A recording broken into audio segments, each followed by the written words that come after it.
This episode is brought to you by Bleacher Report. How do you follow sports? From college football to the NBA, Bleacher Report brings you the latest news, live scores, and epic highlights from your favorite leagues, teams, and athletes, all in one app. Dive into exclusive shows hosted by your favorite athletes and original Bleacher Report series with breaking news, rumors, and predictions all season long. Download Bleacher Report to personalize your coverage. This episode is brought to you by LifeLock. The holidays mean more travel, more shopping, more time online, and more personal info in places that could expose you to identity theft. That's why LifeLock monitors millions of data points every second. If your identity is stolen, their US-based restoration specialist will fix it, guaranteed or your money back.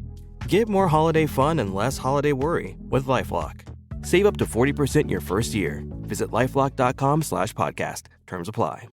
Hey, it's Austin James. If you're like me, trying to live your best life while living with diabetes, you can relate to worrying if you're doing a good job managing your diabetes. I use the Freestyle Libre 3 Plus sensor to get real-time glucose readings and see the impact of every meal and activity to make better decisions. The Freestyle Libre 3 Plus sensor can help me live life with diabetes on my own terms, and it gives me more time for the things I love, like being a dad and a musician. Now this is progress. Learn more at freestylelibre.us. For prescription only. Safety info found at freestylelibre.us. Looking for a pickup truck to get just about anything done? Look no further. The Chevy Silverado EV isn't just the most powerful Silverado ever, with next-level towing capability and technology. It also offers game-changing versatility with the available multi-flex midgate and tailgate, which means Silverado EV helps you carry large, bulky, and oddly shaped items up to nearly 11 feet in length. Chevrolet. Together, let's drive. Visit Chevrolet.com to learn more.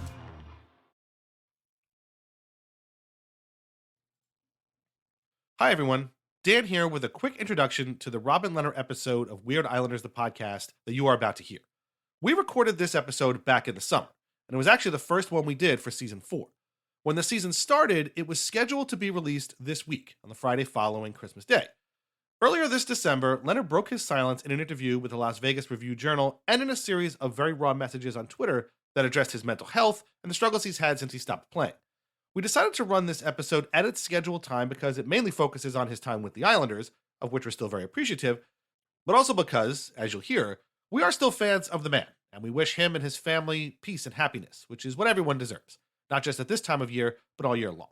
So with that, please enjoy Weird Islanders, the podcast, Robin Lehner.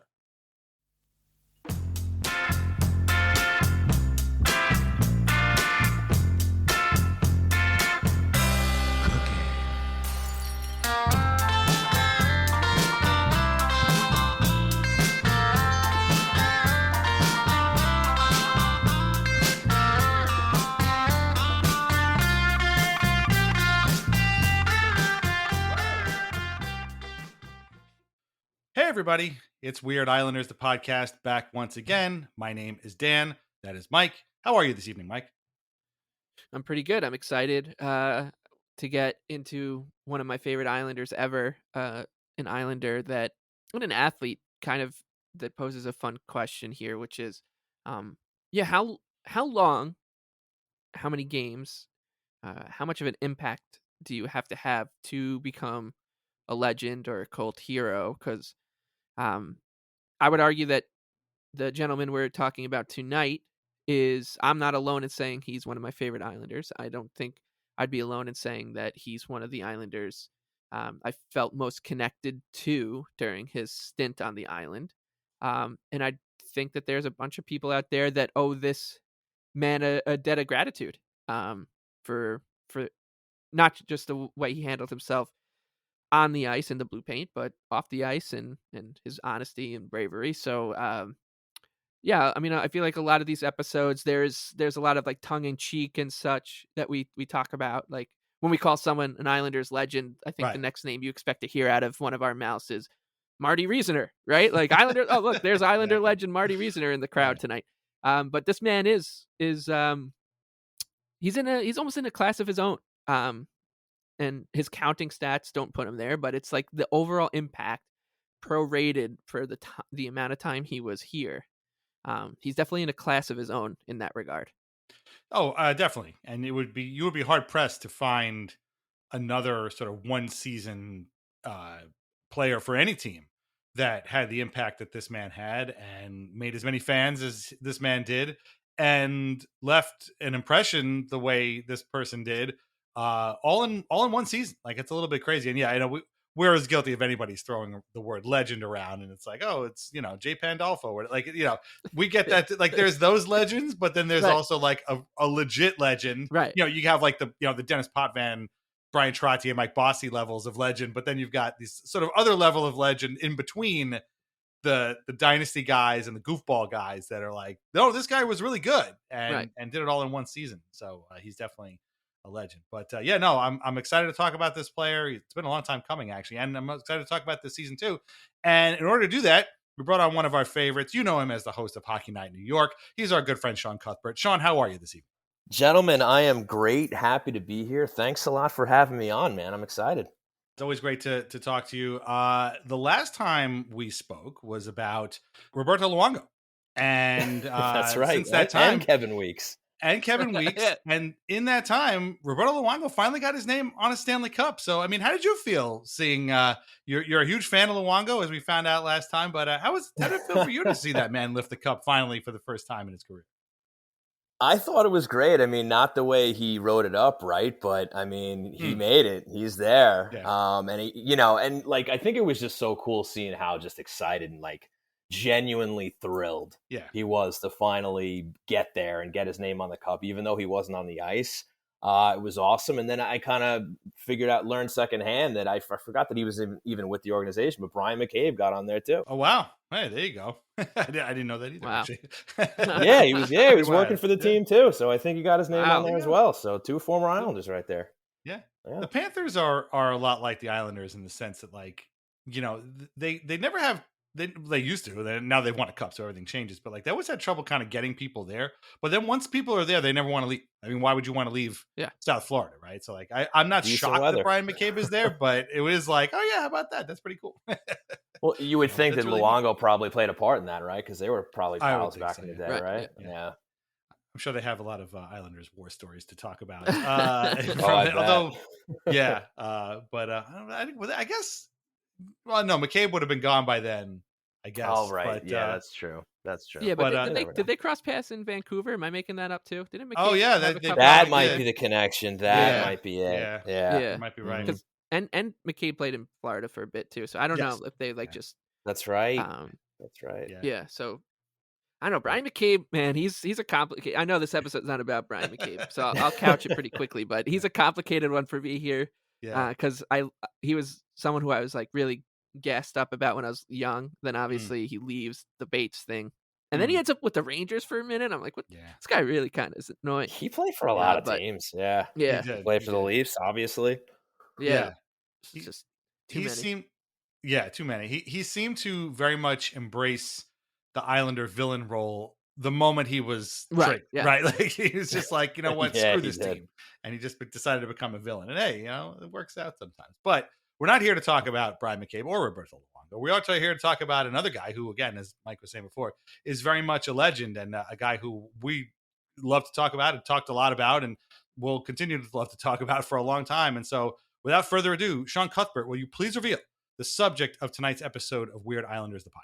I kept it between the pipes, and to my pleasant surprise, I saw his name on the list. I was like, oh, man, we got to talk about this guy, and it is none other than Mr. Robin Lehner. That's right, Robin Lehner, the one-season legend, Mastertron Trophy winner, Vezina Trophy finalist, all that stuff. We're going to get to that.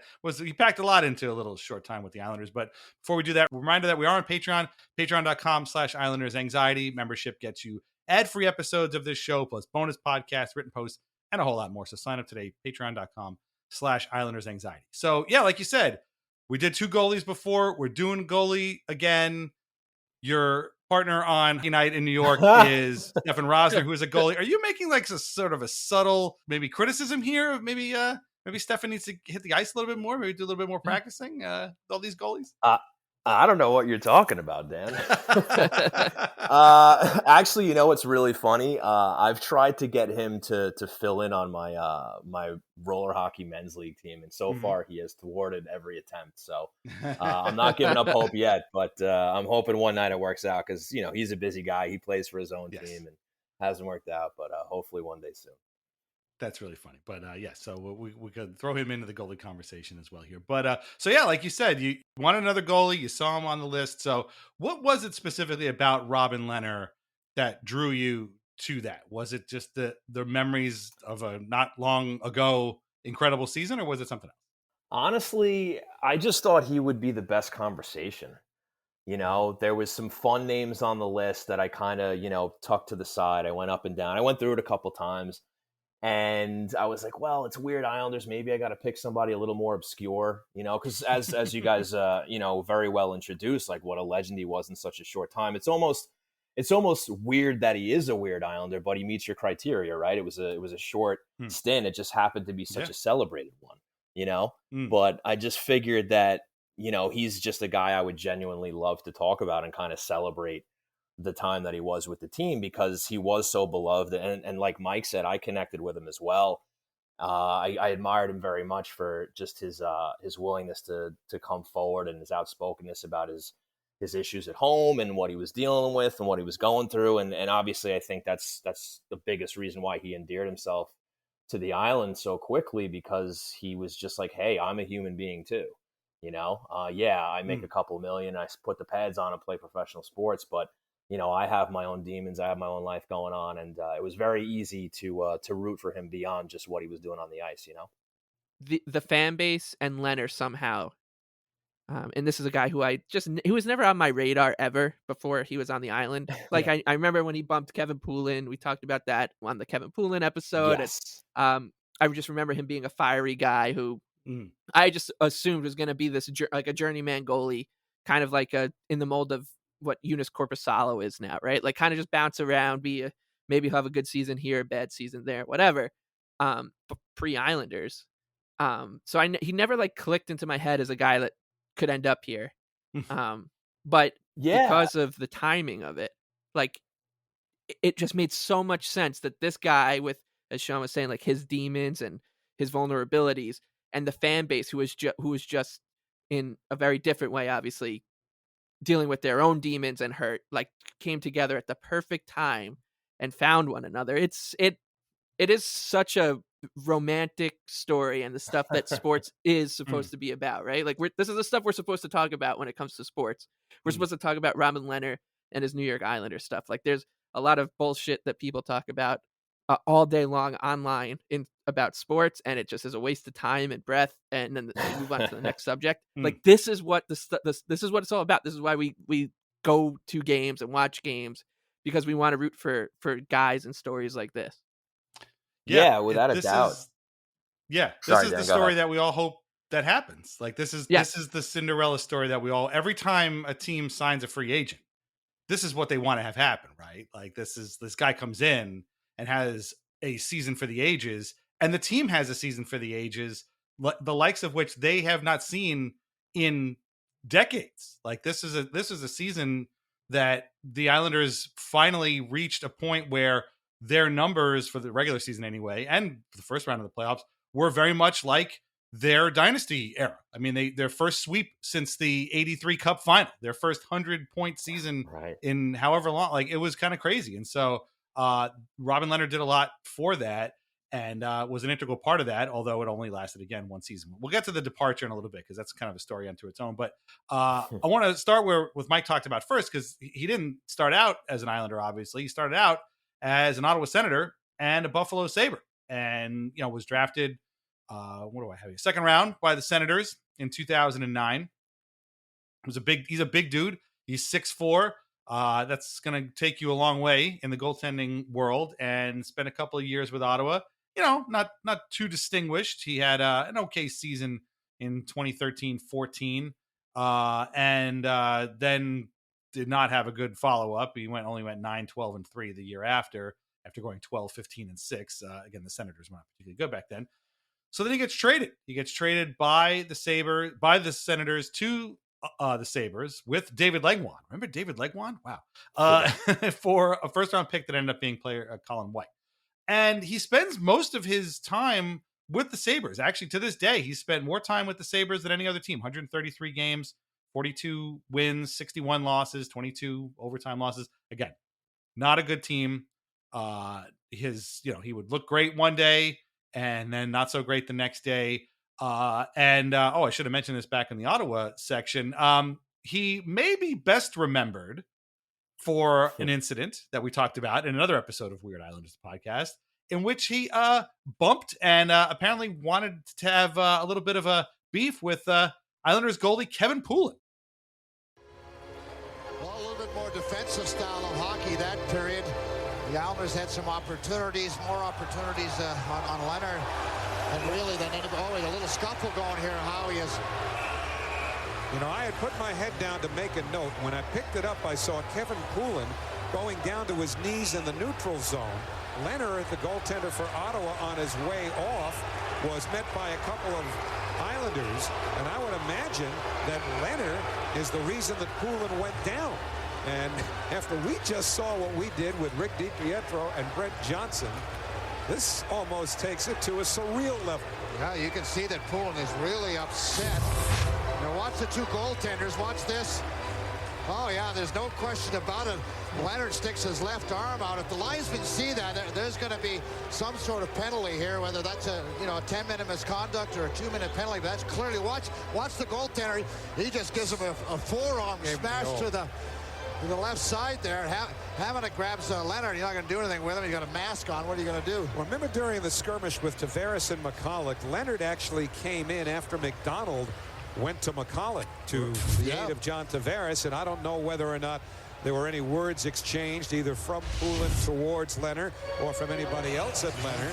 Well, he's Swedish too, though, so Swedes don't usually fight. We talked about this with our friend Sab. Sean, did you remember that? We talked at length about this, but did you remember this incident with Robin Lehner? Was this like kind of your lasting memory of him prior to him coming to the Islanders? I would think that most Islander fans, that's the first thing they thought of, right? Yeah. And to Mike's point from earlier, I think that's what kind of like helped make this such a, like you said, romantic story, in the sense that, like, for me, I thought about the struggles that he had obviously in Ottawa and Buffalo, and remembering the Poulin incident, like, okay, this guy's a hothead. And his departure from Buffalo wasn't great either. I'm pretty sure towards the tail end there, he kind of disappeared from the ice, if I remember correctly. And that had a lot to do with what was going on behind the scenes. Right. And so when he ends up being the guy that Lou signs to join Thomas Greiss, I'm sure it was similar for most people. And they were like, oh, that guy, huh? Like, how's this going to work?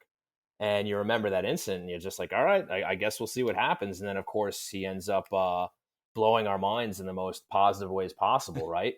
And it just happened to work out. But that's the first thing I thought of, is when he bumped Poulin, for sure.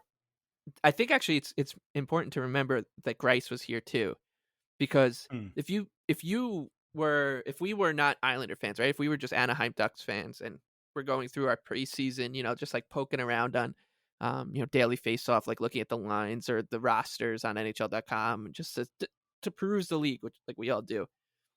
I was trying to find out where I was like, Ryan Suter signed somewhere, and I was trying to remember where it was, and I got to the Blues finally, and I was like, oh, that's where. But like when you're doing that in the off season, you'd see the Islanders goaltending tandem in 2018-19, and be like, Thomas Greiss and Robin Lehner? Like, all right. Yeah, that's right. The Islanders they're trying to lose. They're tanking. Tavares just left, which is another huge part of this entire story, is like it's coming on the heels of that. So you're looking at this roster and with that goaltending tandem, you're just like, yeah, this is going to be one of the worst teams in the league, probably. And as that famous Deadspin article pointed out, it was, they ranked the entire league from first to Islanders. So, but that's right. Like, you can't blame a casual fan for thinking that, because you look at those two guys in that respect, and as Sean said, like, he's coming off of a very volatile, middling performance on ice from Ottawa and Buffalo, and you're like, ugh. Yeah, those Islanders are in a lot of trouble here. Yeah. You're 100% right. Like that on paper, that didn't look like much. And I found the original Lighthouse Hockey posting for that signing, and Dom said it pretty well. He wrote, "At last they have a goaltender. He was basically the only one left." And that's true. He was the only one left for them to sign as a free agent. That's 100% true. And, at first you were like, and I guess, this is not going to be a great season again. Like you just mentioned, John Tavares walked away, and everybody, and who came in? Leo Komarov and Robin Lehner and Val Filppula, right? Yes. And so you're like, really? That's like that's what we're doing here. And they got Matt Martin back. And Matt Martin came back, right? Yeah. So Trotz and right, and obviously Barry Trotz was in too. Yeah. But like for most of the summer, it was like, oh man, this is not going to be good. We were not high on them. I remember talking on our. We did an episode, and it just wasn't. It was hard to be that positive about the team. And then just before training camp, an article comes out at The Athletic, written by our friend Arthur. Well, written with our friend Arthur Staple, but told in first person by Robin Lehner, where he talks about his departure from Buffalo and all the things that went wrong, and the fact that he had just spent time in treatment for mental health issues. I believe he was eventually diagnosed as having bipolar, and also substance abuse issues. He was talking about his drinking. And this is where the tide turns. And it was like, he's not going to hit the ice for a few weeks, and we're not going to really know the extent of how good this guy is for a while. But all of a sudden it became like, okay, I understand why he's a free agent now. The Sabres just cut him loose after he got out of rehab, which sucks, but I mean, I guess that's the way it goes. This is why he needed a new team. And this guy is looking for a place to find his game again, find his love of the sport again. Now, having had his mental health issues diagnosed, now getting clean finally for the first time in however long. And it becomes like, people start going, oh, you know what? Good for him. Like, I'm rooting for him. Like, I want this to succeed. I want this to be a positive story for this guy. And, I still don't know what this team is going to be like, but now I know this guy more than I did. Like you said, I mean, Mike, you're not the only person to have not thought about Robin Lehner at all outside of that Kevin Poulin incident. And maybe the occasional game where you were playing the Senators or the Sabres. And now you're like, oh, wow. Like, I didn't know this guy before. I feel like I know him now. Right. I'm rooting for his story. I think, I hope this comes out pretty well. I mean, Sean, I'll start with you. Like, when you read this, I remember where I was when I read this story. I remember being at work and reading it and being like, wow, this is unbelievable. This is so raw and so open. It's crazy. You don't see this stuff, particularly from hockey players in particular. But like, do you remember where you were when you read this story and the effect that it had on you? I mean, don't tell them, but I was at work too. I was at the office.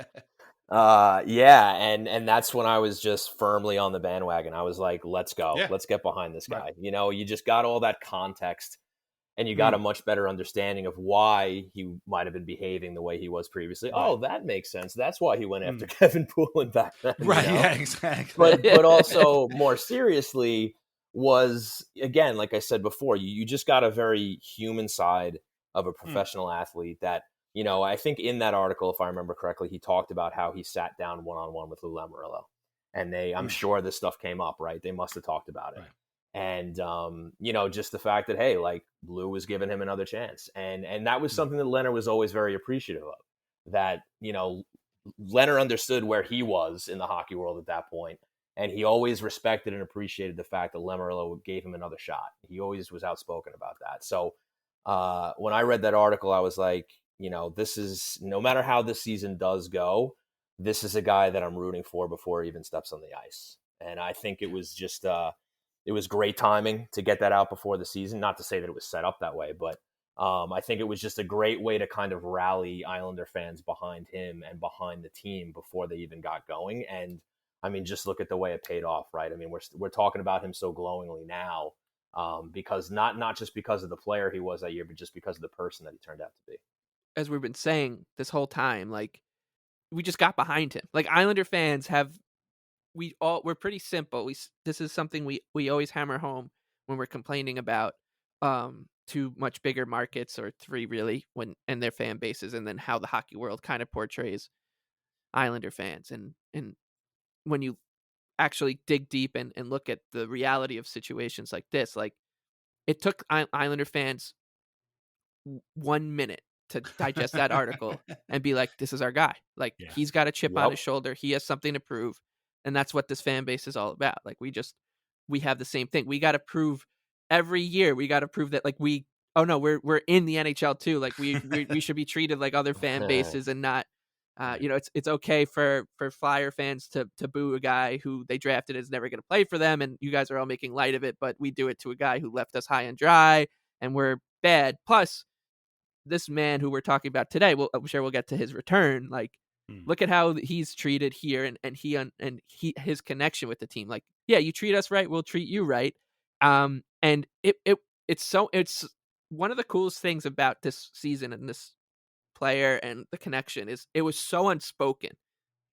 Sure, like on Twitter the day that this article came out, Islander fans were vocal and supporting and talking to one another on whether it's on Twitter or Reddit or Islander Mania, wherever you go, Lighthouse Hockey, whatever comment board or whatever. But just generally, it was just this like unspoken thing where we're like, yeah, we got this guy. Like he's one of us now.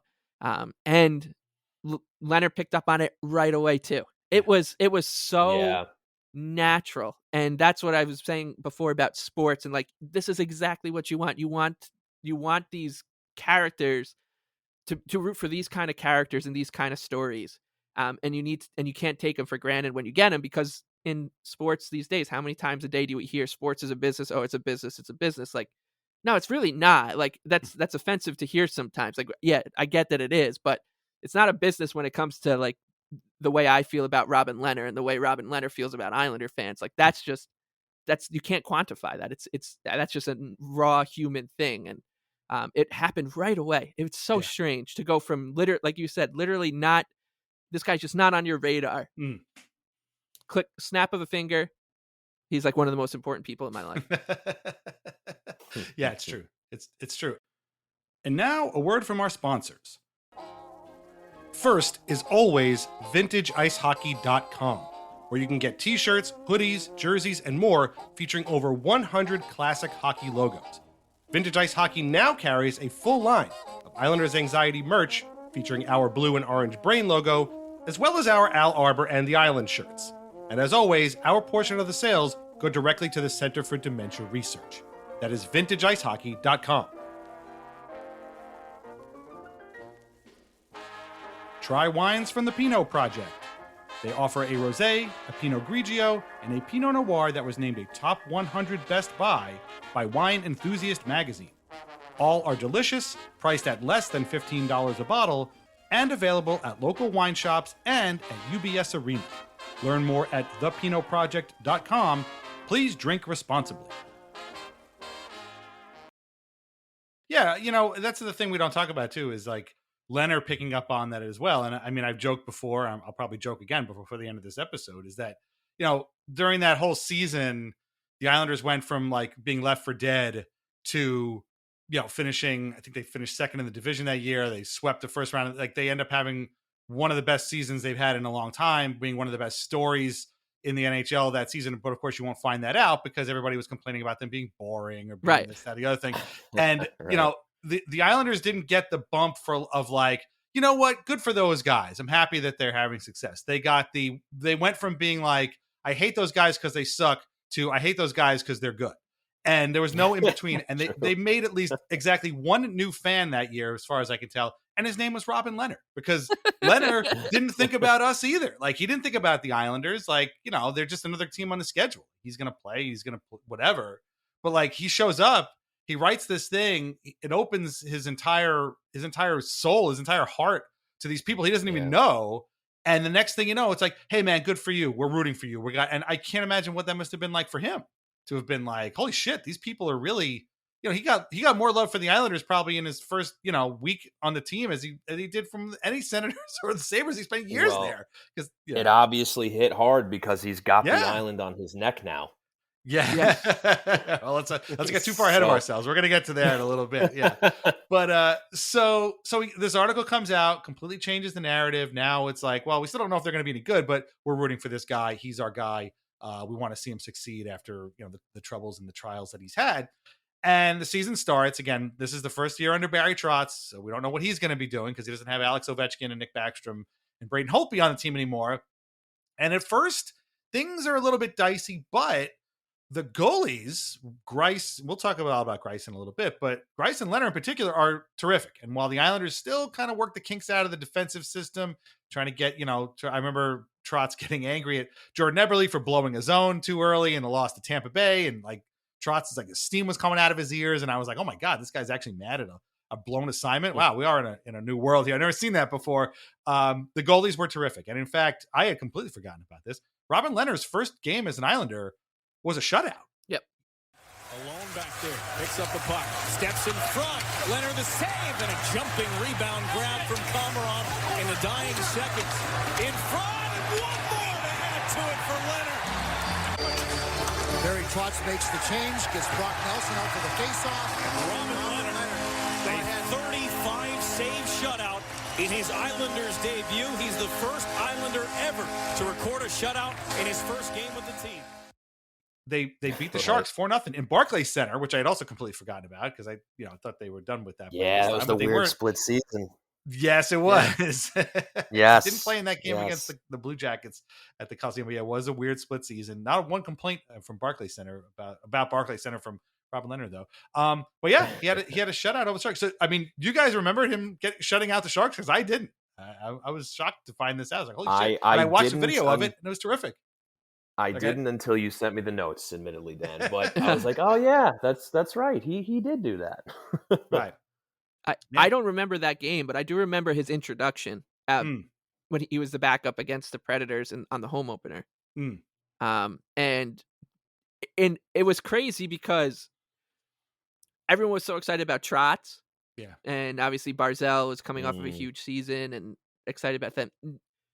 Lehner hadn't even played a second for the team yet, and he was going to be sitting with a towel around his neck that night at Nassau or whatever. I think that game was at Barclays as well.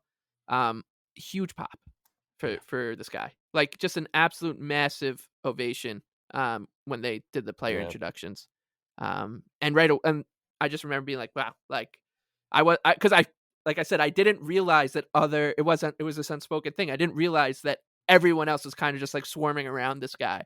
And it took one reading of his name out loud for the fan base to physically show it. So, but yeah, then, like you said, he just got on a roll.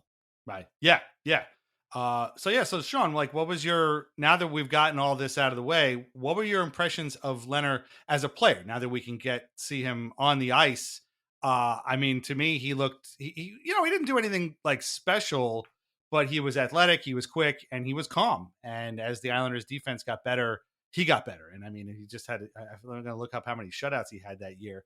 But let's see, he had 6 shutouts that year, which led to him to be on stage at the NHL Awards later on. But what were your impressions of him finally when he was able to hit the ice? Were you like, damn, this guy's really something special here? Everything you said, plus he was big. He was a big dude. Yes. He took up a lot of room in that crease. And you wonder if that's going to be a good thing, as in he's taking up more space, or is he going to be more of a lumbering guy? But I think he proved pretty quickly that he was very athletic in that frame. And, he was zoned in, and it didn't take long for him to show that what he could do. And he had that Barry Trotz system developing in front of him. And I think that was a benefit as well. And look, I can't tell you what the splits were back then, between the games between him and Greiss. I don't remember exactly how it was going, but I'm sure having a guy like Thomas Greiss being on the other side with him was helpful as well. I mean, he worked in tandem so well with Halak and also obviously Varlamov after that. So I think it was good to kind of have Greiss there with him as well. But like anything else, especially as a skeptical Islander fan, you go into a season, you get the new guy, and you're like, all right, let's see how this goes. And it's encouraging at first, and then you're like, all right, let's see if this lasts. And like, all right, this is still happening, this is good. And then over time, you're like, this is the guy. Robin Lehner's the guy. We got number 40 right here. All of a sudden, like, Lou's looking like a genius here. He brings in Robin Lehner, and the Islanders have goaltending, and this is going to be a fun season. And he was a big reason why hope kind of came in, I think, a little sooner than we expected. It's funny, I've talked before on this show, we did a whole episode on Al Montoya, who was my guy. Like, that was the guy I was like, this guy, this is going to be the Islanders guy. He's come, he was a Rangers draft pick. He bounced around. Don Maloney's like, got to give this guy a job. Garth Snow picks him up, and he, for a few months, Al Montoya was the best goalie the Islanders could possibly have, right? He was terrific. I remember that. I loved it. Didn't really work out. He had a great nickname. That's the one department I think he still got, over Lehner. Lehner never really had a nickname, but the El Cubano Grande is hard to beat. But it didn't last. He got hurt the next year, concussion, never really got back on track for him until a couple of seasons later when he was playing for the Panthers. Lehner was sort of what I had hoped Montoya would be, like you just said. Comes in, at first you're like, wow, that was a pretty good game. Wow, that's another pretty good game. Wow, that's another pretty good game. And all of a sudden, it's January, and you're like, wow, this guy's putting together a hell of a season here. Like, this is kind of crazy. And in fact, he ends up on the weekly. Now, this is the most tangential, worthless award I could possibly think of. But when you end up on the weekly 3 stars list in the NHL 4 times in the same season, that's pretty good. He was first star of the week of November 11th, first star of the week, January 21st, and then the third star the week of January 7th and the week of January 29th. So like, this guy just started pretty good, and he kept getting better. And as the Islanders kept getting better, we've talked again about the by the end of November, early December, A, the Islanders started figuring out Barry Trotz's assistant. B, they called up a guy named Devon Taves from Bridgeport. We're not going to reopen that wound, but all of a sudden and by Christmas, this team is a buzzsaw, and Robin Lehner is a huge part of that. And it was pretty wild. And like, it was cool to see. And the other funny thing is, again, like, I don't know how many people were noticing this outside of us, because again, most people had written the team off. Like, I felt like that might be another kind of feather in Lehner's cap for us. It felt like a secret thing almost. Like, do people realize how good this team is? Because I don't know if they're really paying attention. And they were really, really good. And he had some terrific games. He had a bunch of crazy saves. I was watching a game before against the Flyers, I want to say, where he basically pulled out a win. They were really trying at the end and pulled stuff out. But I'll throw some more clips in here. But it was really great. And it was a lot of fun to see. I mean, were there any games that you could think of that stick out that you might remember, or any kind of moments that we'll get to the playoff clinching in a bit, but like, were there any kind of moments or anything that stuck out to you guys that you remember from that season? Well, yeah, definitely. And this might be there's one game against the Winnipeg Jets that I always talk about. He didn't even play great in that game, but I just remember him going crazy. Yeah. That was the game that Jordan Eberle scored. Yes. They like had a crazy comeback where they scored 2 goals with like 3 minutes left to go from being down 1 to up 1. Eberle scored, and Barzell like tackled him in the crease. And I just remember Lehner having a huge celebration that night. But the big one for me here, and like, I get that, we spend a lot of time talking about John Tavares on the show, but he looms large over this era of Islanders hockey, and he definitely looms large over this season of Islanders hockey. And Lehner was in the pipes for the return game.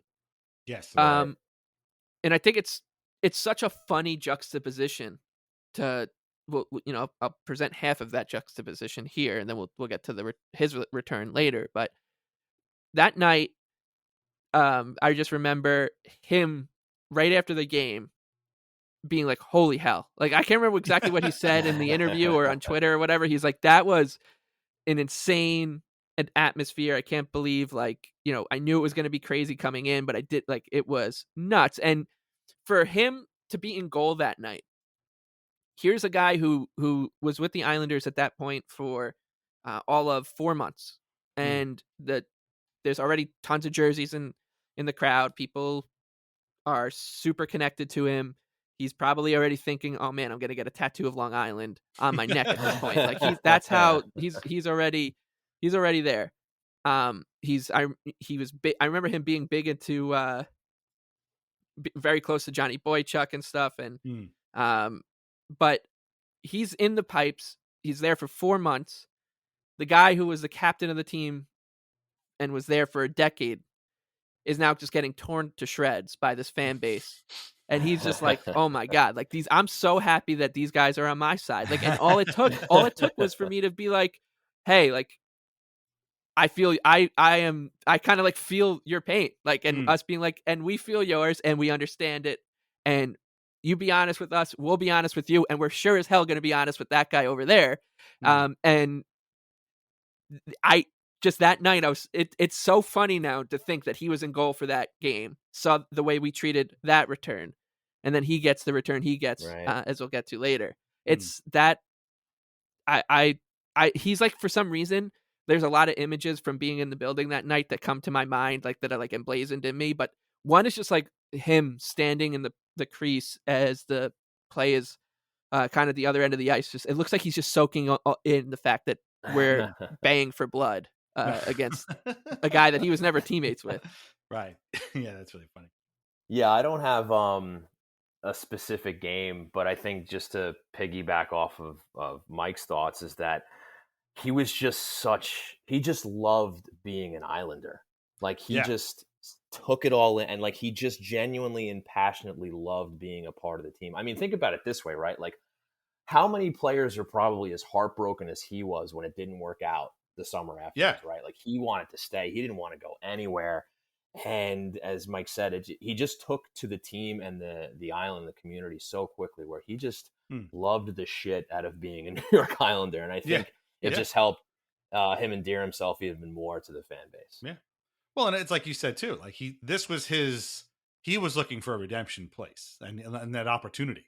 And like, had he not gotten it from the Islanders, what would have happened to him? And I think he always appreciated that. And the fact that the fans loved him was a huge bonus to that. A couple other games I was watching earlier today. One against the Penguins, in which they won. I want to say 6-3, and the Penguins they were not far removed from their previous Stanley Cup, and were really peppering him and looked to really. They were just throwing pucks at him in waves, and he hung on.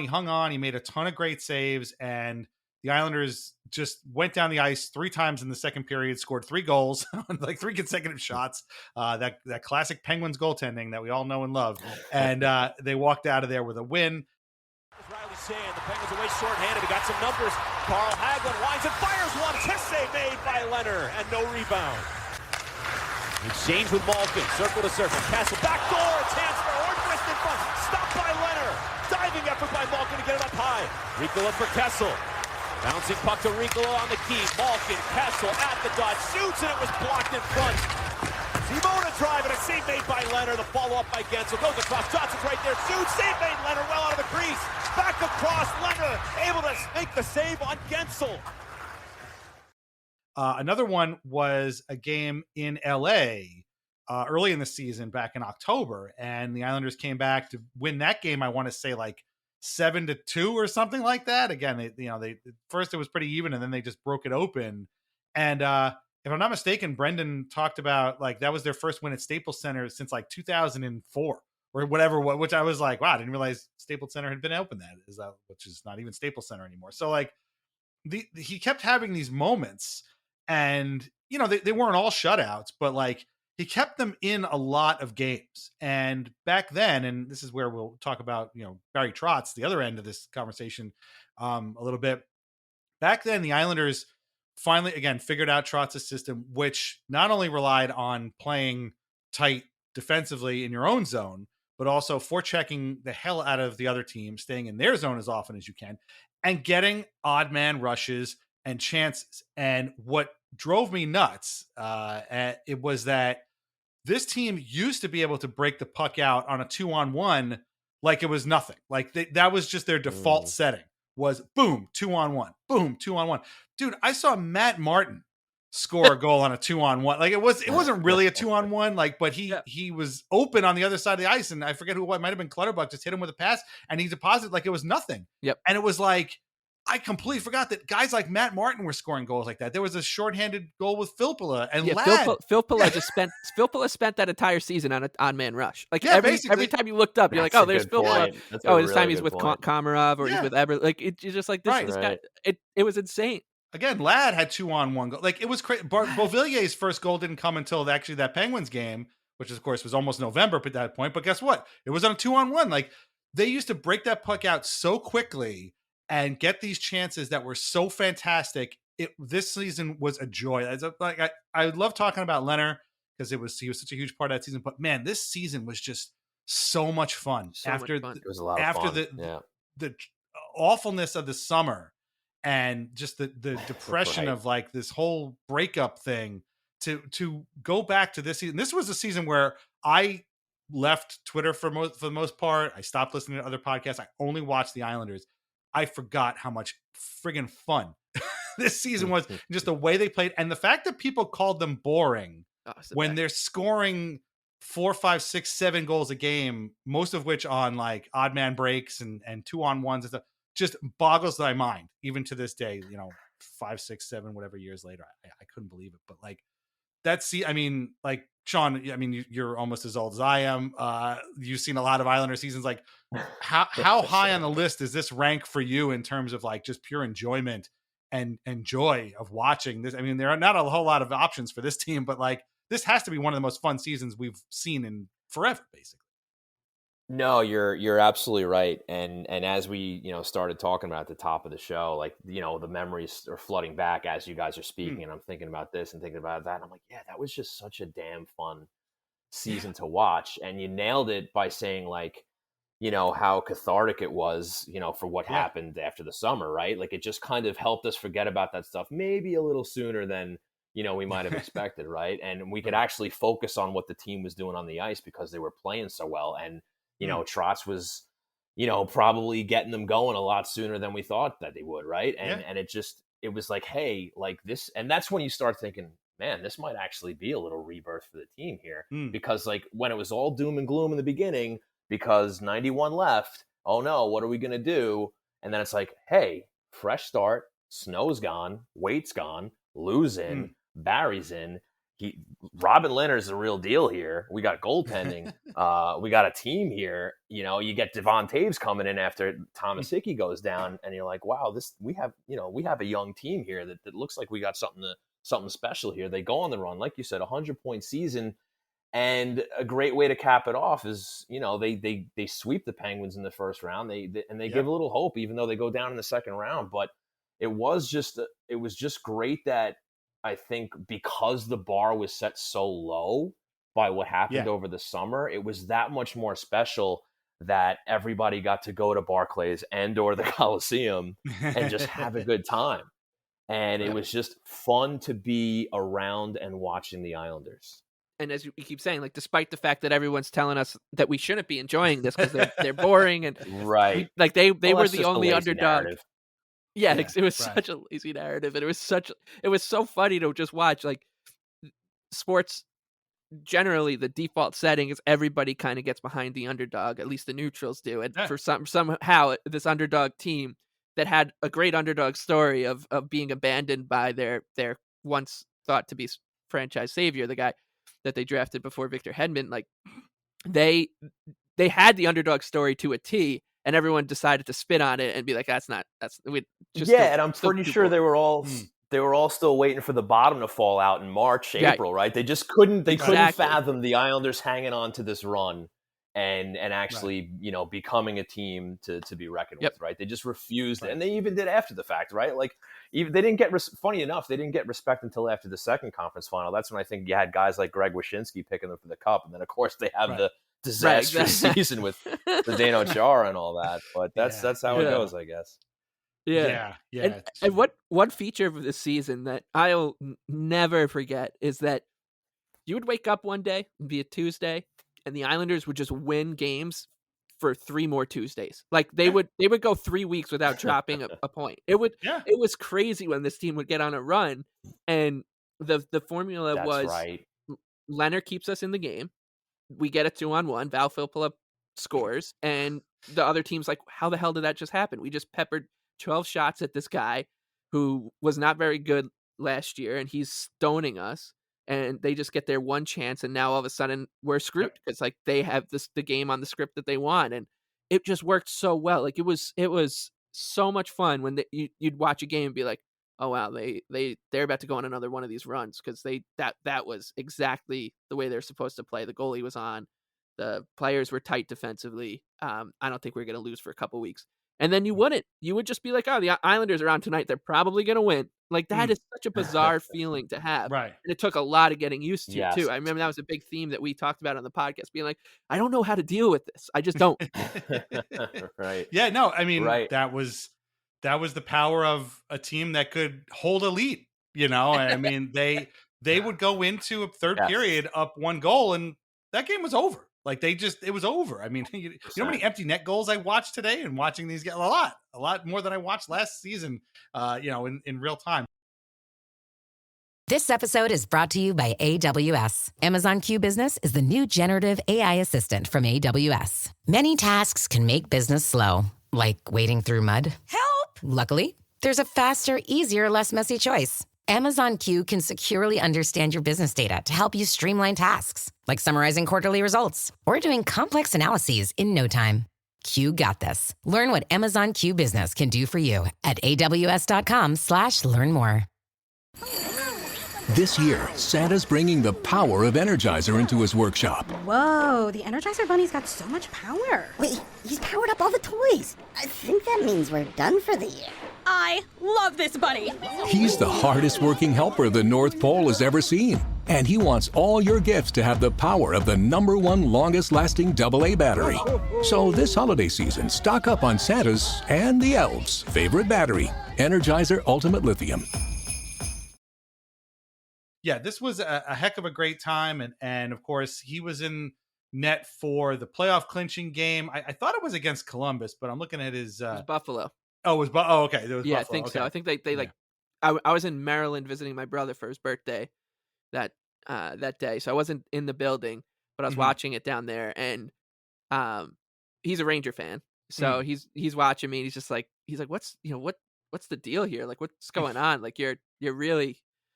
I was emotional basically sitting in his basement, and I'm like, this fucking team, man, fucking, like, there's something going on with this guy and this team, and obviously he comes out and gives an interview for the ages. That I'm sure we've got the clip.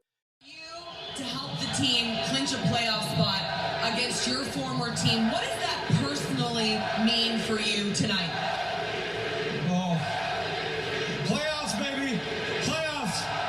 Fucking right. That was, man, and that was right. I think that was right after the Winnipeg game too. Like, the Winnipeg game was late that year, and then they clinched that one. Yes. And I'm like, what on earth is happening? Like, you follow up a win like that with just a ho hum. Oh, by the way, we're going to clinch the playoffs. I mean, I'm sure you guys remember when they clinched in 2002 and they were up 5-1 on the Capitals, and then the Capitals stormed back. Like, this one was just a taking care of business. Like, the Islanders don't do that in these kind of situations. So, right. Yeah. God, I love that season. What a team this group was. Yeah, they grew up and became a real hockey team that season. For the first time in a long time, it felt like, Yeah. It was insane. It was completely insane. Even though it wasn't their most successful overall season in the Barry Trotz era, it was the best regular season that they had, and that's probably a big part of what made it so much fun too. And I think also to your point that you made before, I think they had their longest winning streaks and point streaks that year compared to the rest of the Barry Trotz years as well. Yeah, definitely. And I mean, any loss was sort of like just, oh, all right, well, we'll get them next time. It was a lot of that. So right. Imagine going to bed after a loss and not being like, fuck, the season's over. Yeah, exactly. That's it. It's over. It's over. But like you said, they clinched the playoffs. Their first round opponent is the Pittsburgh Penguins, and you're just like, oh, great. Here's where it all comes crashing down. Not only does it not all come crashing down, but the Islanders win that series in 4 straight games. And again, their first playoff sweep since the 1983 Stanley Cup Finals against the Edmonton Oilers.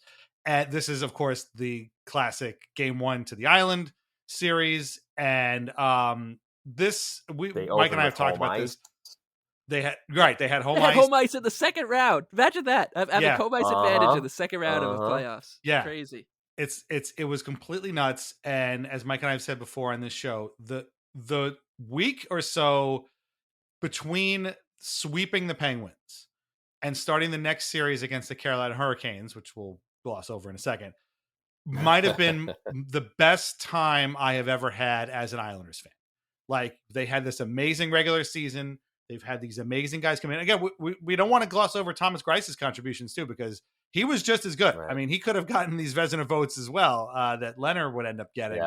Yeah. And they have swept one of their big rivals, a team that we absolutely cannot stand, in the first round.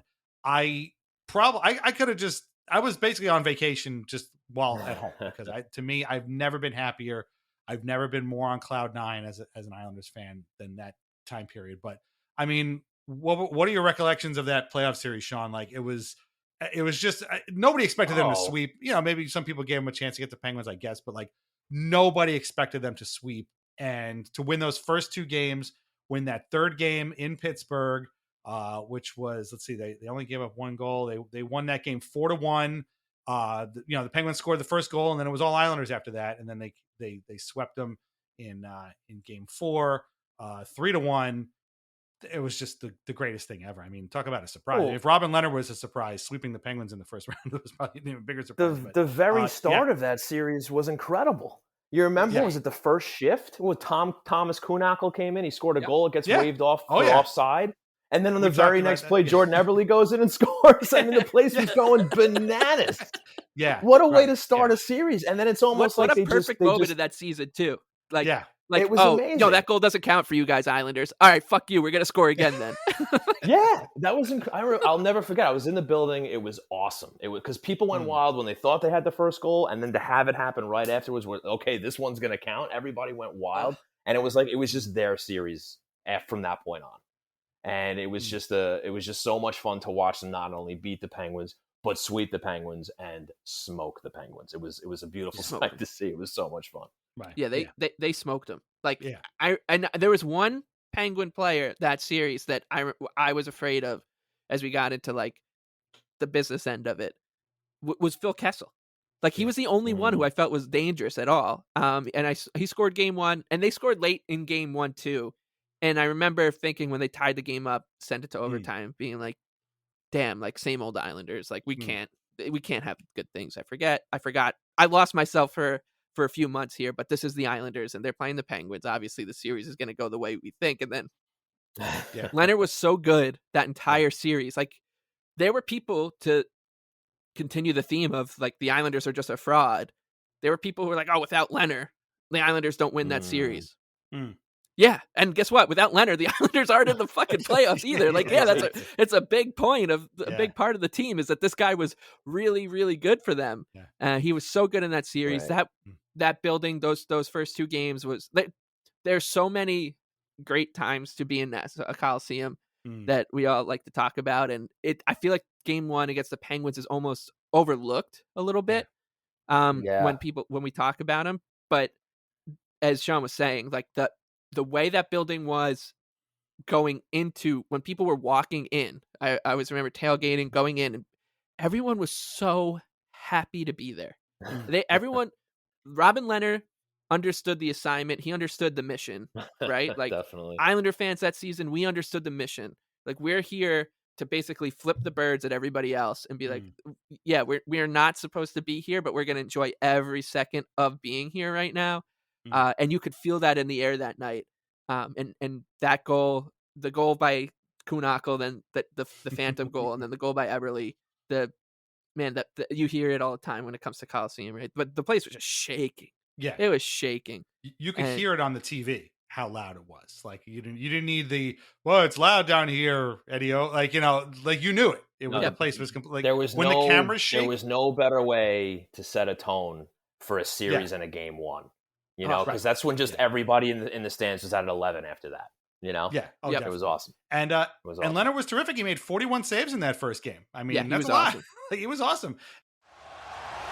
Here's McCann cutting wide on Bailey, dropping it off for Malkin, stopped twice by Lehner. A beautiful feed here by McCann behind the back, and Lehner recovers in time to come up with 1 and 2 saves against Evgeny Malkin. And he just kept getting better and better. And you're talking about like Phil Kessel being dangerous. It reminded me of another kind of aspect of this Trotz season that, this is why people thought they were boring, was because they focused on taking the biggest and best players on the other team out of the game completely and neutralizing them. So if you're a Penguins fan and you're expecting Crosby, Malkin, Letang to do stuff, guess what? They're not gonna, because the Islanders are going to prevent them. So that means that guys like Phil Kessel, Dale Weiss scored a goal against the Islanders. Like at one point, it seemed like, of course, Dale Weiss is going to score because they kept Claude Giroux and Sean Couturier off the board. So like, I remember, I think Malkin had a goal that series. I don't think Crosby really did much of anything at all.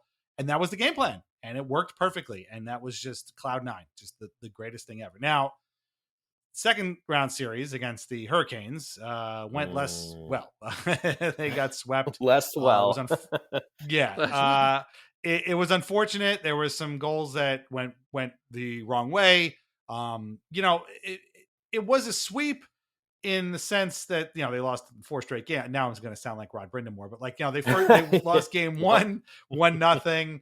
They lost game 2 2-1. They lost game 3 5-2, and then they lost game 4 5-2. So like the first couple of games were a lot closer than they seemed, but it was a shame. But it's so funny that season was so much fun that even that sweep, I don't remember people being all that mad about it. Like that sucked. We could have gone to the conference finals, but man, you couldn't complain almost. Like it was just like such a great unexpected step in the right direction, right? Right. Yeah. You couldn't, it sucked, but hey, I'll take it. Like, after everything, I'll take it. It was fantastic. Now, and like you said, that week between was just, I remember leaving there.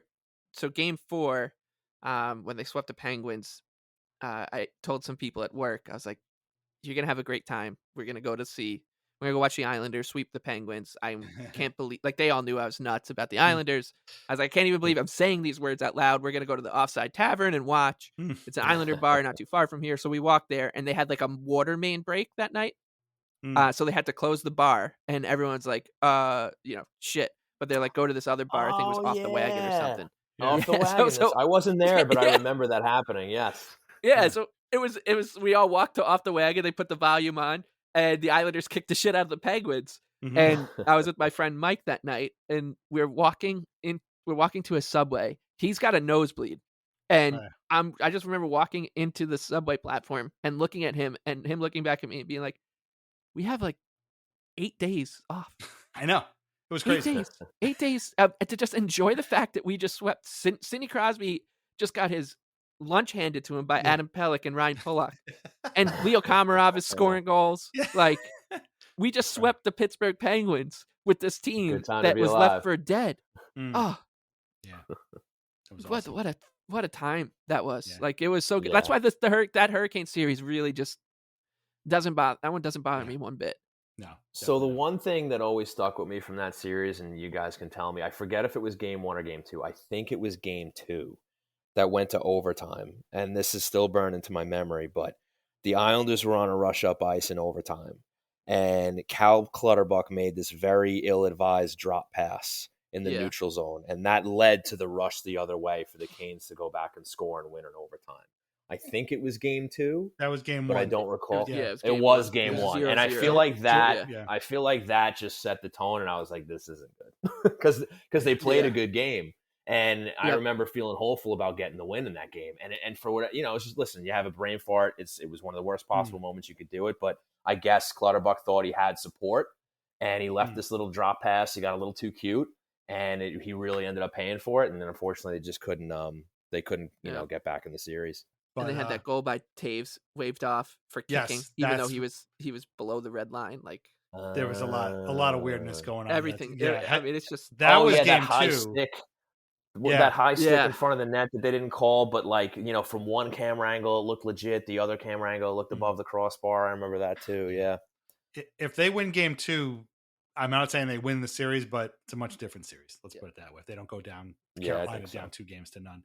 But yeah, I mean, I have never and probably will never ever experience a season in which a team gets swept in the second round of the playoffs and everybody's like, you know what, man, it's totally cool. It's totally cool. Like, it's right. Can't wait for next and year. All Let's the context. Yeah, right. Yeah, exactly. We all wanted the next season to start right away.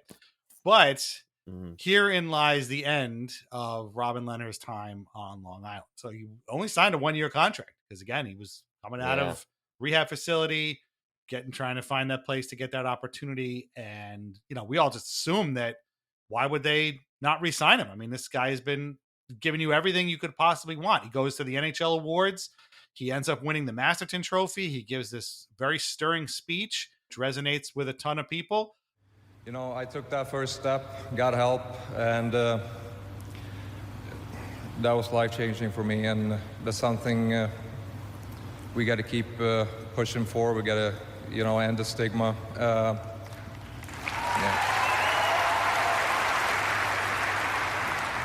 You know, I'm not ashamed to say I'm mentally ill, but that doesn't mean mentally weak. He ends up being third in Vezina voting, which is astonishing. You know, again, like just an amazing turnaround for a guy who didn't have a team, you know, a year before to finish third in Vezina voting. Barry Trotz obviously wins the Jack Adams Trophy that year, and it's all looking great until it starts getting a little bit late. And all of a sudden, Robin Lehner still has not signed a contract extension, and he wouldn't. I mean, what do you remember about this section here, Sean, between the awards and the not signing? I remember getting, you know, obviously, listen, this is a year after the Tavares thing. The Islanders Anders Lee was a free agent too this year. They would end up signing him, and I remember kind of like being. It was certainly less than the Tavares thing, but I remember kind of getting the same feelings of like, okay, once it starts going on for a long time, you kind of know what's going on. Obviously, it would kind of be under different circumstances, but like. Do you remember that aspect? Or again, you know, back going watching the award. I'm pretty sure this is the last NHL award show I watched, and I'll never forget Keenan Thompson and Kel Mitchell giving Barry Trotz a hamburger and the Jack Adams Trophy. Which is right. But yeah, there were some good memes on that back then. Yeah. So yeah, what do you remember about this? I remember that time very well, actually, and hindsight, I think, also allows me to see things a lot more clearly. I don't think Lou Lamoriello had any intentions of bringing Robin Lehner back after that season, and I think the season that Robin Lehner had made it all the more difficult for Lou to walk away from him. And like I remember that there was some back and forth towards that later part in the summer where. You know, you started to get some quotes from Lehner about, you know, how things were going and that he wasn't really getting offered the contract that he wanted and he think he deserved, and he probably did. Right. I think that, you know, the only way Lehner was coming back in Lou's eyes was if he signed for another, you know, $1 million per for the next 4 years, right? Because I think his sights were always set on Varlamov, and I think that's because of Ilya Sorokin. I think that summer was all based around Ilya Sorokin and Lou Lamoriello bringing his buddy in. And I think Lehner just made it a lot harder for Lou to walk away from Lehner. You can't ask for a better season than you got out of him, right? And God, it made it all the more difficult because of how much he ended up loving the island and how much the island ended up loving him. And for the story and for like the storybook ending for all of the fan base, right? For us, would have been like, you got to bring this guy back. I mean, he's literally the darling of the island now. But practical Lou Lamoriello, and I'm not saying he made the wrong call, especially in hindsight, but, you know, I think Lou just had, you know, he was playing long ball. He was playing a long game. And he said, you know what, as great as Lehner was, as great a story as he is, as much as the fans love him, I got to do what's right by the franchise and by the team. And I got to make sure I get Sorokin over here. And I think it was all part of the plan to pivot to Varlamov and get him locked up. Yeah. I remember being confident, and I think I said it on the show. I'm like, well, like they'll, you know, the Lehner thing, but we're not worried about that. They'll get that done. It'll work itself out.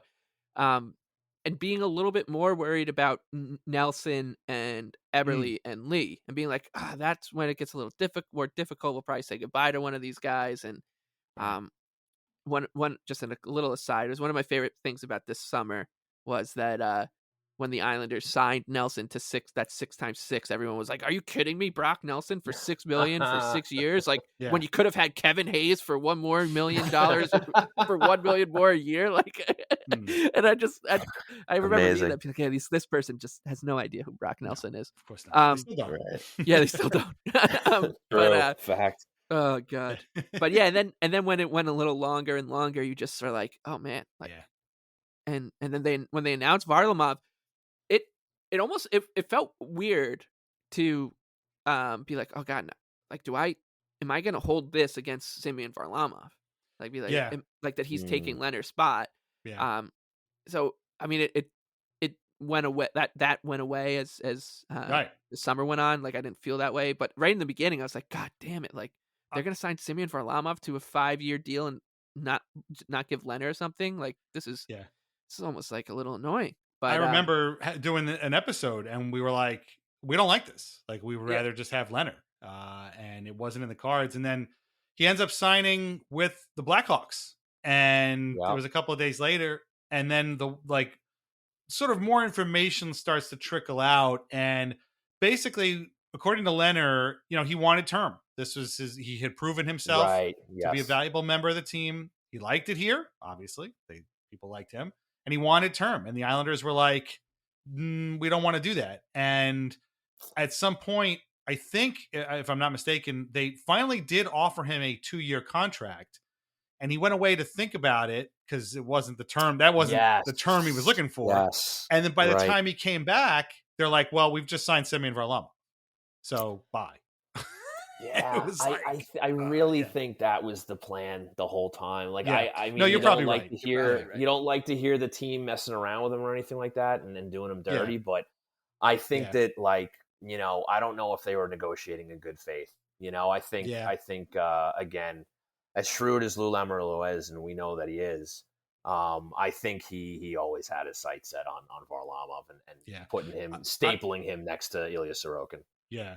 I remember the coaching staff at the time being like, they wanted Varlamov. They had wanted him like a year earlier. Right. But I guess he wasn't available, or you signed somebody else. Because they loved him. They thought that he could be great. And in fairness, we were all wrong. Like Varley's been terrific. Yeah, so, and that's the thing. Not only that, but I mean, look at what happened to Lehner as well. I mean, it ended up panning out because the injuries and everything. I mean, forget about the nonsense behind the scenes, but Lehner ended up getting into a lot of injury trouble, and we're not like Lamoriello had the foresight on the injury side of things, but it really panned out as best as it probably could have for the Islanders. Definitely plays a weird goofball half season with the Blackhawks. Gets traded in February of 2020 to Vegas for Malcolm Subban and a guy named Stanislav Demin, who I don't think has ever played in the NHL. Malcolm Subban's played for just about everybody, and it was with Vegas for 3 seasons, but like you said, just injury after injury. He ended up having a good run with them in the playoffs, and I want to say that year, 2020. But it was it was the year that he was really good for them. The shortened year, the year the Islanders made the conference final, the Vegas went to the conference final.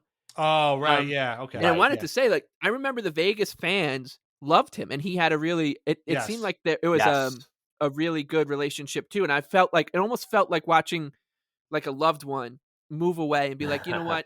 They're in good hands. Like I'm just gonna let go when he was in Vegas. And you were talking about his not having a nickname. Then he started to like adopt a persona of the panda, the Kung Fu Panda. Yeah, I remember that. Oh, that's right. Of course, this is why I got blocked by Darren Drager too. Was that when he was in Chicago, Drager tweeted that the Islanders were gonna trade right before the hockey world pause. Oh, he was like, "Yep, I'm hearing that Sorokin to Chicago for Lehner," and it was obviously very wrong. And I pointed out that it was wrong, and Darren Drager blocked me for doing that. But and that season as well, that season as well, which I'll definitely send you the video. I got married when he was in Chicago, and my friend Darren Rovell had Lehner send me a video.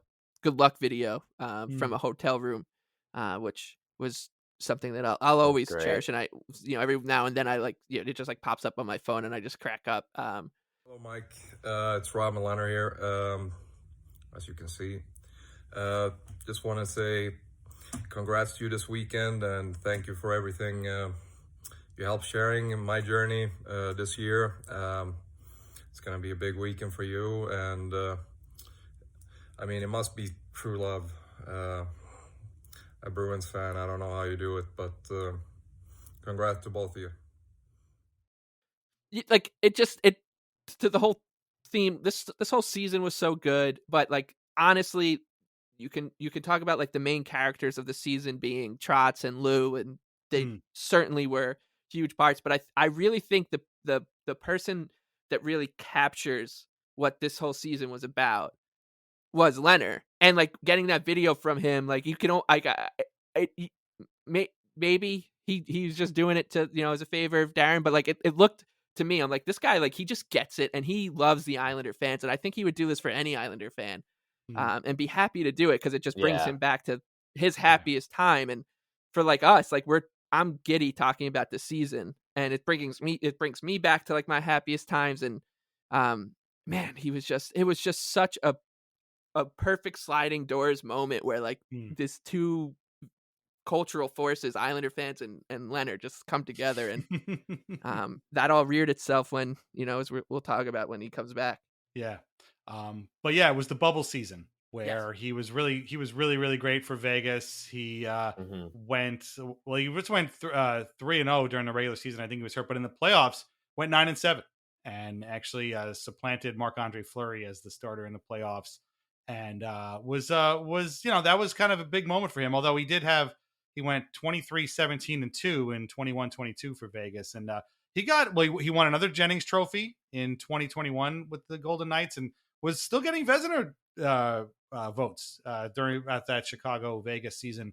But there was a connection being made there. But every time he would come back and play well, he got hurt. And then, of course, you've got Marc-Andre Fleury on the team, who, was an original misfit or whatever.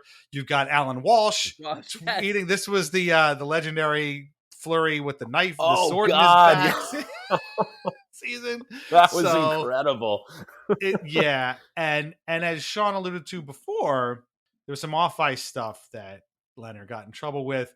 We're not going to pretend to parse this out accurately right now, but to make a long story short, he ended up filing for bankruptcy in connection to this exotic snake farm that he was a part owner with. And there was maybe some fraud and shenanigans happening here. And I'll put a link in the article here. You could read about it. It's from January of last year. And this is a very strange turn of events. However, I do want to end this on a positive note. So please, if you want to look for that, go ahead. But we've been talking about the return to the Islanders of Vegas Golden Knights goaltender Robin Lehner. And it took a long time to happen because of the pandemic and weird seasons and things like that. But it wasn't until how about this, Dan? I can't tell you the exact date of his return, but I can tell you that it was also Andy Green's 1000th NHL game.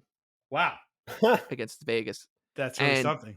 Yeah. And it was so fun to be in the building for that because, obviously everyone's there to see Lehner, right? Like it was so weird because the Islanders were having a shitty season, right? A really shitty season. There was no reason for Islander fans to circle that date. I want to say it was a weeknight. It was pretty cold out. I went with Eric Needell. I think it was December 19th, 2021. I'm trying to find it for you guys while you're talking. I think that's the date. If it's not the 19th, it's right around there. Well, during the break here, the Islanders honored Robin Lehner with a video tribute and an emotional day for Robin Lehner. His first game back on the island. He has said it many times. He says the Islander fans saved his life. They have a special place in his heart, in his family's heart. His wife flew in for the game. And in his acknowledgement, you see him scratching his neck there. Yeah. He's pointing to the map of Long Island that he had tattooed right behind his left ear. Well, sometimes you forget that he's not just a hockey player. He's a normal human being, and I think the fans love the fact that he was so upfront with them, with his problems, and he's obviously was incredibly appreciative. It's so weird because we talk about feeling like the atmosphere at the Coliseum a lot, or at UBS, and like how loud it can get, all that. This was something completely different. Like you could feel this weird, it was a weird but good anticipation. Everyone was excited, almost like they knew, I'm going to get emotional here watching this moment. And it was. I mean, it delivered on that 100%. And what I was afraid of was that so much time had passed that nobody, like maybe like people would just be like, oh, like the guy was here for one season. It's been a couple of years. Like, why would anyone care? We'll just show a picture of him and move on. But the team and Lehner, and even, believe it or not, like the greater hockey media picked up on just how poignant the moment was. Yeah. And it's a game that I'll never forget being like, it's on my list of games that like I'm so grateful to have been at, because in a shitty season and a win that ended up meaning nothing. The Islanders scored I think Kiefer Bellows scored the game-winning goal that night in overtime, I want to say. All right, so it was December 19th, 2021 at UBS Arena. Kiefer Bellows did score, but Vegas won the game. Vegas won the game. Okay. It was in a shootout. Vegas won in a shootout. Yeah, I was gonna say they got a point or something. I knew they had but yeah, Lehner let up a softie to Kiefer Bellows, and I remember people in the crowd around us being like, "Oh, he did that on purpose. He wanted to make sure we got a point." But yeah, it was such a simple, and it was like a simple tribute to him. Like it was quick, simple, showed a nice video and panned to him. And yeah, that was a totally unique atmosphere to feel and be a part of. Yeah, it was a wild one. I mean, Sean, what do you remember about this game? I remember him coming out, waving, getting emotional, because we waited a long time for this. I mean, this was like a full 2 years after they traded him or got rid of him, basically. Yeah, and if I do remember correctly, I don't think I knew he had the tattoo of Long Island on his neck until that night when he pointed at it. So when I saw it, I was like, wow. I mean, as I alluded to earlier on in the show, like, I mean, that's a connection. I mean, not only does the guy put the geography on his body, he puts it on his neck for all to see. Neck. Yeah. So, I mean, if that's not love with capital letters, I don't know what is. Right. It's just so amazing that in such a short span of time, in that 1 year, the love affair between him and Long Island, that was kind of birthed, Yeah, he said Islanders fans saved his life, and that's why he got the neck tattoo. Right. I believe it was in if I'm not mistaken with the article here. I believe he got that in September of that year, and then was playing against them in December of that year. So it's not very often that a player gets his former team or two former teams ago, whatever, tattooed on his neck. But Robin Lehner's the one guy who did it. And it's kind of crazy that he's here. So let me ask you this: like we started this episode by throwing around the word legend. I think we've made the case that Robin Lehner is definitely a legend, an Islanders one season legend. But let's say he were to make a return, let's say they bring back the Islanders Hall of Fame that we're constantly asking them to bring back, and let's say they had a Robin Lehner night. Like, what do you think the legacy of him as an Islander will be? I mean, he'll obviously get cheers and stuff, but like as time has gone on, do you think he's become more of a legend, or do you think it's sort of maybe people have kind of moved on? Obviously, like we said, his replacement, Semyon Varlamov, not to mention Ilya Sorokin, have provided the Islanders with some very good goaltending in the intervening years. But like, where do you think he would come out? Do you think people would still be as vocally supportive of him as they would have had it happened a little earlier? That's a great question, actually. I think, look, unfortunately, I think with time, and especially as fan bases evolve, maybe there's a little less, what's the word I'm trying to look for? I suppose, not charm, but I don't, it'd be interesting to find out, right? I'd love to find out if they would do a night for him, in the future. And like, does he earn himself a night after 1 year too? Does that meet the Islanders' criteria to have a Robin Lehner night after 1 year? Because he's such a special case. Because how many players across sports, develop such a bond with in one season, right?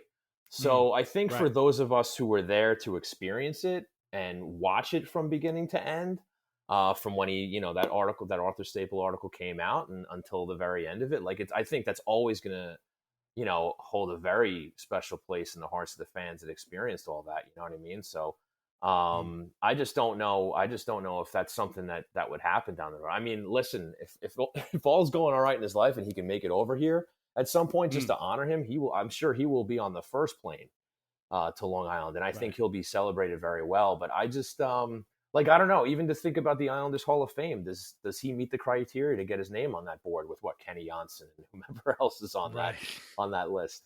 I don't know. That's a weird great question. Yeah, it's a weird thing, and I guess do you make an exception criteria wise because the fan base just loved the guy so much? I don't know, but I know for me personally, I would love to see something like that. I would love to see him come back. I am always a fan of Robin Lehner and the time that he spent on the island, for sure. I mean, he hasn't officially retired, So we don't know what's going on with him. So he might be on a plane to Long Island by this season. Yeah. Mike, what do you think? Like, again, I guess would he deserve some sort of a night, some sort of a celebratory night, assuming he retires, obviously. And like, what do you think the reaction would be? Yeah, he absolutely deserves one. And I think that when I think maybe I'm in the minority when it comes to like Hall of Fames and putting numbers in the rafters and stuff, where I think like there's two ways to do it, right? There's you earn it through just incredible performances and numbers, and the other way is your story gets you there.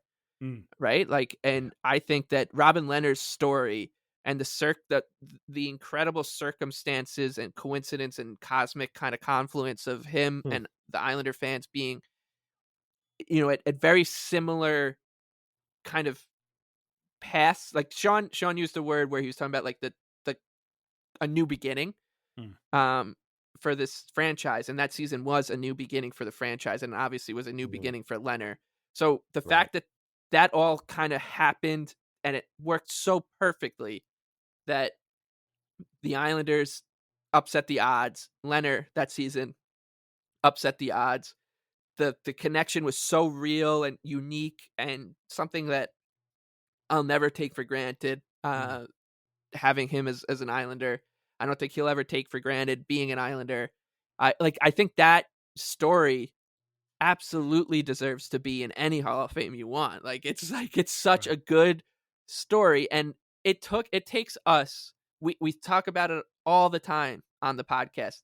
It is so exhausting and tiring to explain to people who aren't Islander fans, who don't understand Islander fans, who don't understand Long Island or the community that this team is a part of, like explaining why and how it works. Right. Robin Lehner understood it, and not only understood it, but was like, yeah, this makes total sense. Like he embraced it. Perfect. Right. Like that to me, like all of that means, yeah, you want to put his number in the rafters or put him in the Hall of Fame, go for it. I don't care. Cause the story is just so good. And deserves to be told, as Sean was saying, like this fan base evolves. It gets bigger and bigger every year because the Islanders are having some success.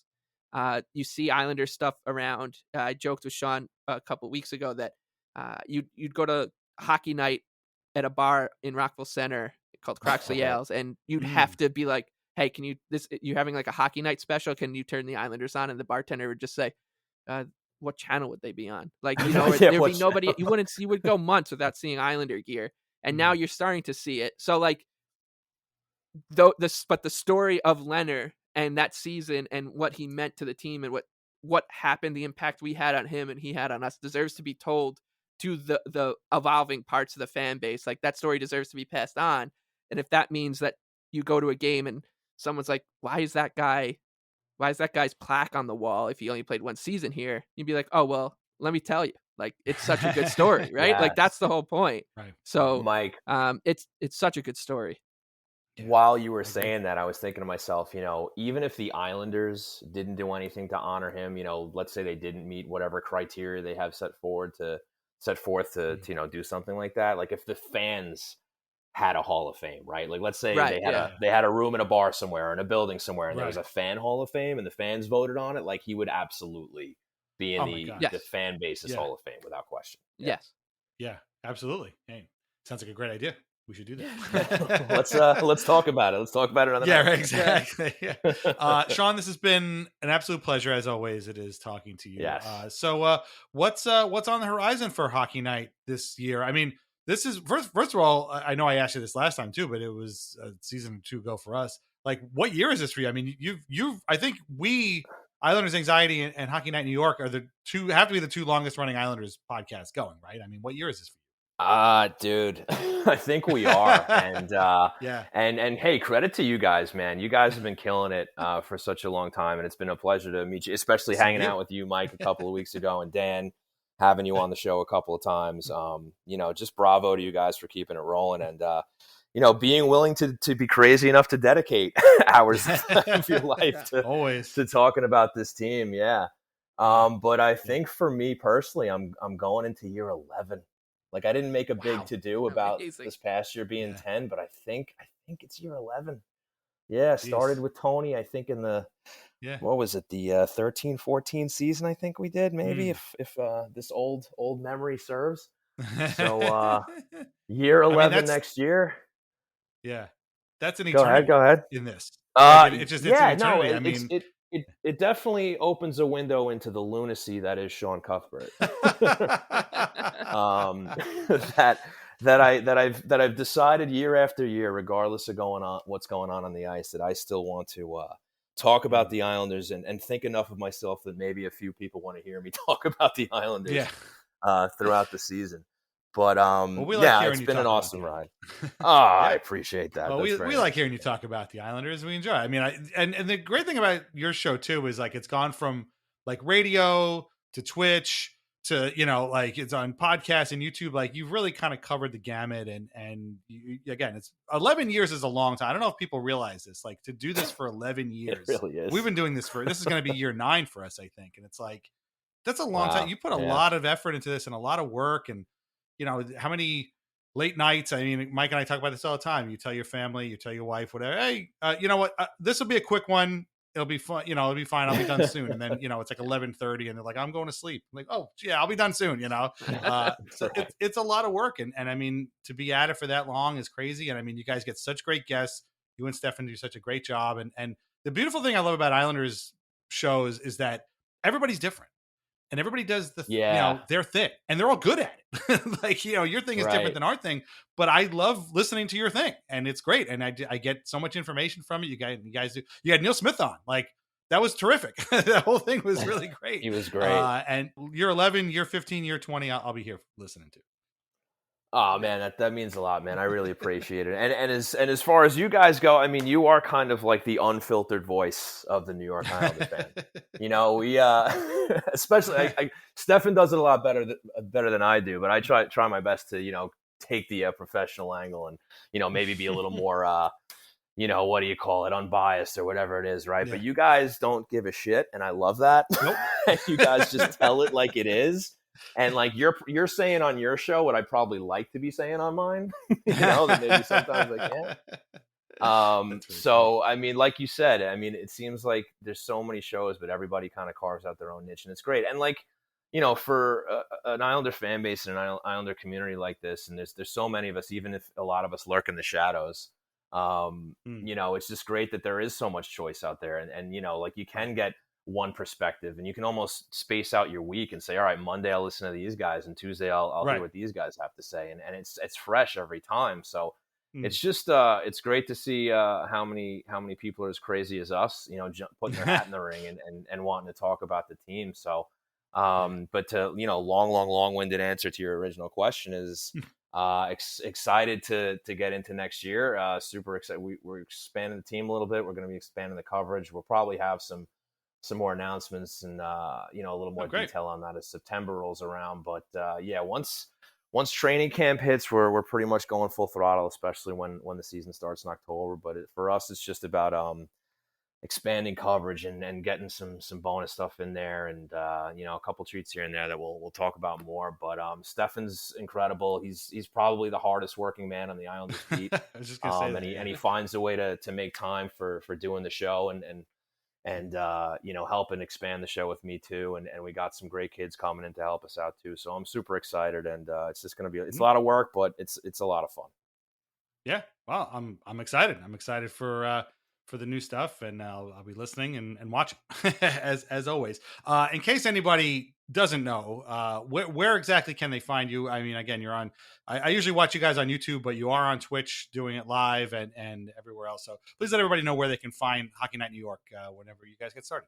Yes. So nowadays you can pretty much watch us live wherever, whatever's best for you. YouTube, Twitch, Twitter, those Facebook, if you're still on that. You can watch on all those platforms live. YouTube, if you miss a show, that's the place to go to watch the archives, you know, 24/7, 365. That's where we post all of our cleanup edits after we botch lines and names on the live show. The cleaned up version goes up on YouTube. So that's probably our main hub now for the video side of things. Obviously, if you you can't bear the sight of us, you can still listen to us on all podcast platforms, whether it's Apple, Spotify, the whole nine. HockeyNightNY.com is the website. That's where you're going to see more of our written coverage this year. Like I said, we're diving in more into that, so we're excited about that. So, yeah. Then you can follow the show on all social medias at Hockey Night NY, pretty much across the board. You can follow myself at Shawnee Hockey and Stefan at Stefan_Rosner on the Twitter. And I think that covers everything. Thank you for that. I highly recommend everybody make an effort to watch the video version because they have a beautiful studio at Floored Media in Rockville Center. So, I'm surrounded by toys in my little hot office here. You guys have a really cool setup. So if you can watch the video version, I highly recommend you do that. I'm not a video guy. The last thing I need is people looking at me while I'm talking. But I admire you guys having that beautiful setup. You got some stuff there too. So that's cool. I can't wait to check it out and enjoy. Congrats on 10 years and hopefully many, many more. Thank you. Yes, and congrats on 9 for you guys. It's a long time, but like you said, we're all a very special kind of crazy. So we're all doing it for the fun of it. Michael Leboff, where can everybody find you on Twitter? The Big Lebowski with 2 E's. Follow Mike, of course, at the Big Lebowski. Any final thoughts on Robin Lehner, Islanders legend, 1 year wonder?